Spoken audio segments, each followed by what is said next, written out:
away! Ace has super strength. I should be a lot more dead right now, right? Most dogs? No superpowers. If your dog is scared of things like being alone, thunderstorms, and fireworks, Fireworks suck! try the gentle hug of Thundershirt. It's vet recommended and 100% satisfaction guaranteed. So love them like a hug. Love them with Thundershirt. And see DC Super Pets, July 29th, rated PG. Tomorrow, ET's with Chris Hemsworth. Is he hanging up his Thor hammer for good? Please say no. Plus, I'm with 3 generations of Presley women and Elvis star Austin Butler for a very special Hollywood honor. All right, but before we go, the cast of TV's #1 new comedy, Ghosts, on CBS, are spilling show. Happening now. 6 months have passed, still no answers in the search for Lena Keel. Garrett Berger with a look at what we know about her disappearance and where a prayer service will be held tonight. We keep tallying up the 100-degree days, but we're not the only ones feeling this heat. We'll talk about other locations that may surprise you that are just as hot, and a glimmer of hope for a little cool front in the extended forecast. See you in a bit. They're there when the brunt of hurricane season hits, rescuing people and saving lives. But all those rescue missions take practice. We follow the crews as they gear up for hurricane season 2022. The news at 5 starts right now. Up first at 5 tonight, a somber milestone as the search for little Lena Keel hits 6 months. The now 4-year-old girl last seen on December 20th. Yeah, could you believe it? Family and community members are gathering together tonight at the Muslim Children Education and Civic Center. It's on the north side. Garrett Berger joins us now live from that center with what we know about the case. Garrett. Well, Lena Keel's disappearance gripped the city shortly before last Christmas. Now, the past half year has included search efforts by San Antonio police, the FBI, and private groups. So far, all of them unsuccessful. Lena was just 3 years old when she disappeared. Last seen on the playground at the Villas de Cabo apartment complex located at 9400 Fredericksburg Road, where her family lived. Investigators have not publicized the theory on what may have happened to her. Project Absentis, a nonprofit private investigation group led by former FBI agent Abel Pena, has been working the case for free on behalf of Lena's family, passing on tips to the FBI and trying to develop their own leads. Pena believes it's unlikely Lena just wandered off. I think was clearly taken, or if you want to use the term abducted. She was taken or maybe voluntarily walked away with somebody that she may have known. Those are just, again, working theories. Now, Pena does hope they'll get a tip that eventually leads them in the right direction, though. As of last check, between Crime Stoppers and the Islamic Center of San Antonio, the reward for information leading to Lena's safe return was up to $250,000. Now, the observance tonight is being held at 8:30 here at the Muslim Children Education and Civic Center up here on the north side. It's off of I-10. It is open to the public if you want to come and pay your respects. Live on the north side, I'm Garrett Berger, KSAT 12 News. Thank you, Garrett. Right now, we are still working to learn the name of a man found dead in the San Antonio River earlier today. According to SAPD, the man's body was seen floating along the Riverwalk around 3 o'clock this morning. It was near Commerce and St. Mary's Streets. Investigators now trying to figure out how that man died.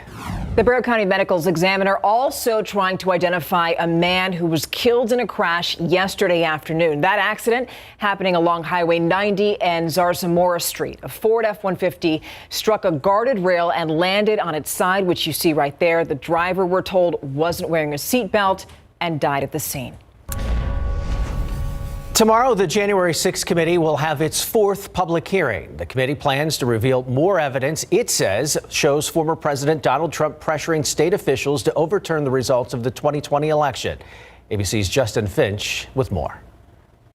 With each hearing, the January 6th committee sharpens its focus on former President Trump, his inner circle, and the alleged multi-part plot to keep Trump in office. I certainly think the president is guilty of knowing what he did, seditious conspiracy, being involved in these, kind of different segments of pressuring DOJ, vice president, etc. Congressman Adam Kinzinger, one of two Republicans on the committee investigating the Capitol riot, says he believes they've uncovered evidence worthy of criminal charges. I think what we're presenting before the American people certainly would rise to a level of criminal involvement by a president. The former president dismissing the House committee investigating the Capitol attack. This is not a congressional investigation, this horrible situation that's wasting everyone's time. Appearing on NBC's Meet the Press, committee member Jamie Raskin calls Trump's reaction and his continuing attacks on Vice President Mike Pence's actions that day essentially an admission of guilt, saying it underscores the urgency of the Capitol riot probe. He's essentially saying, yeah, I did it and I'll do it again, which is what we have been contending all along. New ABC News and Ipsos polling suggests the hearings are having an impact, finding about 6 in 10 Americans surveyed saying former President Trump should face charges for his role in the January 6th insurrection. Justin Finch, ABC News, Washington. Switching gears, now it's time to call your kid's pediatrician because kids 6 months to 5 years old can now get the COVID vaccine. That means more than 18 million kids in the country in this age group are eligible to get the vaccine. Now, doctors are saying that if you want your child to be fully protected, it's a really good idea to get them vaccinated soon. San Antonio is stepping up to help the ongoing war effort in Ukraine. Today, a check in the amount of $202,000 donated to the nonprofit Save Our Allies. Those funds were raised through T-shirt sales from the apparel company Grunt Style, which is based right here in San Antonio. It's about freedom for all people. And so, obviously what's happening in Ukraine was an extremely, it's devastating for a country, but it's also the resilience of the Ukrainian people and what they were doing to stand up for their freedoms was something that Grunt Style and our country needed to support. Save Our Allies is an organization that aids Americans and allies from war-torn environments and resettles them in safer places. All right, let's get a look at the traffic situation out there. And as you can see, there's not much of a situation there. We're looking at 281 at Loop 410. Time now is 5:04, and you can see that everything is running smoothly in both directions. Now, usually that area has a lot of traffic, but not today.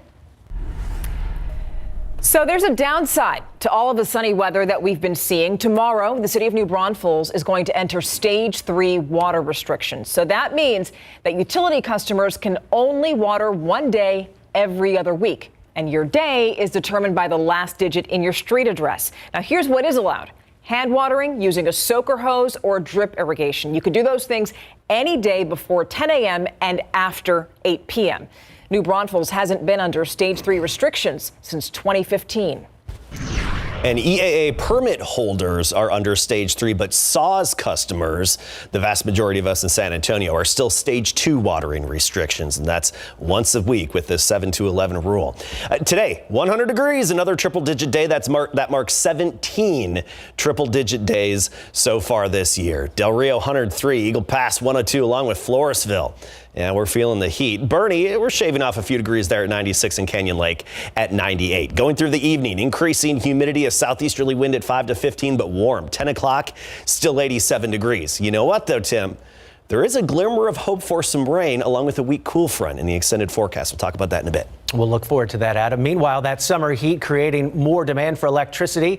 And according to ERCOT, the Electric Reliability Council of Texas, today, another record was broken. ERCOT's dashboard showing Texans demanded more than 76 gigawatts today. The previous record of 75 gigawatts was broken earlier this month, back on June 12th. Sticking with weather here, 20 days into the hurricane season of 2022 and no major events to date, but that doesn't stop the preparations for an eventual response. And in fact, crews with the Texas A&M Task Force 1, the Texas Department of Public Safety, and the Texas Military Department are all collaborating in College Station for the worst case scenario, being called into action to save people's lives. KSAT photojournalist Bill Caldera takes us front and center to some of their training exercises to see all that goes into these life-saving missions. As we know in Texas, this is hurricane season. Hey, Car, I got 2 victims in the water. I got a rescuer going out there to try to help them. Your right 10 o'clock, you should see a yellow school bus. Call contact. Copy. Today I'm a victim, so that they have a real live person that they go down and get to and then hoist them up. We are trying to replicate as close as we can to a natural disaster. Okay, yeah, we'll drop down. We're looking. The helicopter pilot gets his skill in communicating with his crew chief. The rescuer gets to come down and be hoisted. They work together as a team to get somebody that's in distress. It builds confidence in them, and it also builds confidence in us that we know when we come down on that single strand of cable to perform a rescue, we're very confident in those above us that are going to get us out of that situation, and more importantly, we're going to get that person out of that situation. Due east of Disaster City, approximately 5 miles. Request you come inbound. Ready to 1, confirm. We've got people from all over the nation that are here training today. But you're seeing air assets from Oklahoma, Arkansas. We have some from Indiana. Many states are participating. The feeling you get amongst the team when you do perform a rescue or do assist the public, they're having a super bad day, but if you can get them out of that predicament, that's a really gratifying feeling that we can help out. It may give you a little peace of mind that you've got a team that knows what they're doing coming to help you. It's a valuable experience for those first responders there. Of course, practice makes perfect, and tomorrow at 5, we're taking you to the skies, where a team within Customs and Border Protection called GTAC, or Ground Tactical Air Controller, operates during times of need. They responded to Hurricanes Harvey and Ida to quickly get crews where they needed to be. That story for you tomorrow right here on KSAT 12's News at 5. Now let's talk your money. Yes, a lot of you are worried. You're worried about rising inflation and higher prices on basically everything. Now, you've also been hearing people throw around the word recession. Yeah, but the president and U.S. Treasury Secretary Janet Yellen aren't quite going there yet. ABC's Rena Roy with the details. As Americans face the highest consumer prices in 4 decades, the president remaining optimistic, saying he believes the economy will slow down. There's nothing inevitable about a recession. President Biden also vowing to provide some relief, hoping to decide this week whether to suspend the federal gas tax, and suggesting gas rebate cards could also be a possibility. It would shave about 18 cents off of every gallon of gas, and it would also take money away from infrastructure projects. It's a balancing act in a time like this when you have prices soaring really across the board. Gas prices are 40 cents higher than they were just a month ago. Everything from rent to groceries are up 12% from last year. Airfares up nearly 40%. Inflation at 8.6%. I'm dipping in savings so that I can live. It's been growing at a very rapid rate as the economy, as the labor market is recovered and we have reached full employment. It's natural now that we expect a transition to steady and stable growth. According to economists surveyed by Bloomberg, the odds of a U.S. recession in the next 12 months are rising. The probability now at 30%, double the odds from 3 months ago. It's really kind of tough, because you want to have everything provided, but everything is so high. We are seeing the first signs of a slowdown, with retail sales dipping in May for the first time this year. Airfare bookings are also down slightly. Experts say this pullback amongst consumers could mean a recession is on the horizon. Rena Roy, ABC News, New York. On a lighter note now, coming up, superfoods, move on over and make way for mushrooms. Yeah, mushrooms, more people are buying them.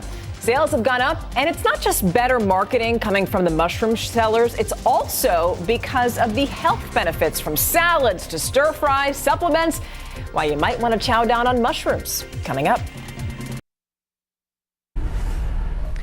I'm Myra Arthur here in the newsroom with a look at what's ahead on the news at 6. An issue that actually is black and white. A study released just days ago shows an extreme disparity in mortality rates in black women compared to white women. The researcher behind that study tells us why that is. And San Antonio artist Rebecca Medina passed away yesterday. You might recognize some of her most iconic work, like her larger-than-life dolls inspired by Frida Kahlo. They've been featured in festivals and parades throughout San Antonio. Tonight, we're hearing from friends and family grieving their loss, yet determined to honor her life and her art. Plus, I grew up on a block in the 1100 block of Culebra on the west side of San Antonio. That only had 2 black families. His father had the first integrated medical practice here. His mother was key in integrating a high-end restaurant downtown. His name is Charles Clifton Andrews Jr., and we're sharing his story today during KSAT Explains. It's part of the history harvest of the San Antonio African American Archive. Excellent source of fresh food and a way in which we can incorporate a healthy lifestyle. Mushroom mania is on. Sales of fresh mushrooms reached nearly $111 million in January, up more than 8% from 2020. And it's no wonder. Edible mushrooms like shiitake and oyster can contain all kinds of nutrients. Mushrooms can be great sources of potassium, selenium, and antioxidants. Plus, they provide some fiber, and some types are rich in vitamin D. All that goodness, plus their deep, savory flavor, makes them versatile, great for salads, stir-fries, and meat substitutes. But what about claims that mushrooms have medicinal properties? That reishi helps with anxiety, for example, or that lion's mane improves concentration. Can chaga mushrooms really help kill cancer cells? There's been some preliminary research to support some of these claims, but what works in the lab or in mice doesn't always apply to humans. More studies are needed. Mushroom aficionados also believe this is just the beginning. We are just starting to scratch the surface of the potential of mushrooms. It is a super exciting time for mushrooms. Marilyn Moritz, KSAT 12 News. You know who's not excited? Tim. Yeah. I mean, if you could just look at his face while we show all that. Hold the mushrooms, please, for me. Yeah. Look at this. Lots of folks cooling off out there in the big Texas pool out at Six Flags today in the water park. Good place to be.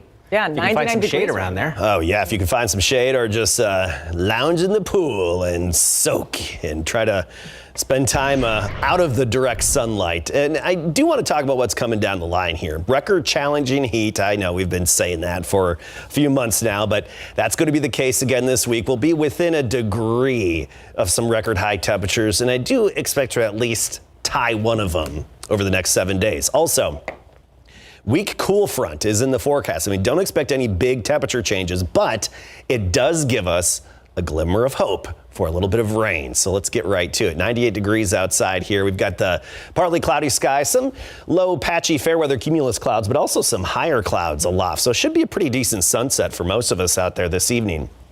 Dew point 62, so it feels like we're 99 degrees. But this may surprise you with the heat high that's just parked over the central part of the nation. We're not the only ones feeling the heat. So 98 officially this hour in San Antonio, North Platte, Nebraska at 100, Minneapolis, Minnesota 101 degrees. It's warmer up in the Twin Cities than it is here in the Alamo City at this hour. It's all because of the jet stream, the heat high, big bump in that jet stream pulls that warm air northward. Meanwhile, you go to the West Coast. Actually, we have some cooler air, 60s and 70s. That's, of course, on the cooler side of the jet stream. The jet stream, the delineation between the cooler air to the north and the warmer air to the south, or cooler air to the north and the hotter air to the south. That's more appropriate. So here's a look at the Big Blue H, the heat high. It's parked basically over Memphis, Tennessee, obviously deflecting all the active weather up and around it. You don't get the active weather underneath the big heat high. But there is some monsoonal rain in parts of West Texas and New Mexico. It's that time of year. They get that upper level moisture actually steered in by the heat high, and that's leading to some areas of rain just west of Alpine up toward Pecos as well and into eastern New Mexico. Around here, one or two little pop-ups along the sea breeze closer to the Gulf coastline. That's the 10% chance we've been talking about. That's going to be the 10% chance again tomorrow, but a glimmer of hope with that weak cool front by Monday of next week. Right now we give it a 20% chance, but Monday, Tuesday time frame, we could actually see a little more action on the radar. Still pretty far away. Temps right now, 100 even in Del Rio and Hondo, 100 in Gonzales, and 98 Port SA, Stinson on the south side, 101, Bulverde 96. Tomorrow, we start the day at 76. And then by the afternoon, right up near 100. I think we'll come a degree shy and that 10% chance of a stray shower. Some clouds early, otherwise just the fair weather cumulus clouds in the sky. Near 100 pretty much everywhere tomorrow. You get into the hill country and we'll have some highs in the mid to upper 90s. Looking ahead, 102 by Friday through the weekend. And that would, by the way, tie the record on Friday. And with that cool front, hey, maybe down to 97 on Monday. Ooh, how about that? All the way down to 97. All right. Big cool front. Yeah, thank you. So, Greg, let's go Spurs, right? This is a huge week for this franchise, and it's all points towards the NBA draft, the rebuilding of the silver and black, and 3 draft picks in the first round. When we come back, more about that coming up this Thursday, and a major partnership announcement coming from the silver and black. Next. Our San Antonio Spurs are facing one of the most important weeks in franchise history when the NBA holds the 2022 NBA draft, the most important draft for the silver and black since they made Tim Duncan the #1 overall pick back in 1997. And perhaps they're last with their 5-time NBA champion Greg Popovich as their head coach. That's because the Spurs have not 1, not 2, but 3 draft picks in the first round alone. The first at number 9 thanks to the NBA draft lottery, but they still have 2 more thanks to trades. Dealing Thaddeus Young to the Toronto Raptors gets the Spurs number 20 overall pick, and the trade deadline swap for Derek White to Boston gave the Spurs a number 25 overall pick. But that's not all. The Spurs will be armed with more than that when the draft is conducted in Brooklyn on Thursday night. Here's a look at the overall picks in round 1, 9, 20, and 25, and round 2, number 38. Now, one of the big needs for the Spurs this offseason is a good backup big man to Jakob Poeltl, since his contract expires at the end of the season, where he will become an unrestricted free agent. That relief could be found in the draft, and one possibility being mentioned with the number 9 overall pick is center Jalen Duren, a 6'11", 250-pound freshman out of Memphis, the AAC Freshman of the Year, first-team All-AAC, to name a few of his early awards. Here are some other possibilities with the Spurs' first-round selections. It also includes Duren, I should say, at center, followed by Terry Eason at number 20, and number 25, Christian Brown out of Kansas. And it all takes place in the NBA draft on Thursday at 7 p.m. in the Barclays Center in Brooklyn, New York, live on KSAT 12 for the first round, and our Larry Ramirez will be there live starting on Wednesday. The Spurs have called a news conference tomorrow at 3 p.m. to announce a new major partnership. The chief executive officer of the Spurs and Sports and Entertainment, R.C. Buford, will be on hand for the announcement along with special VIP guests.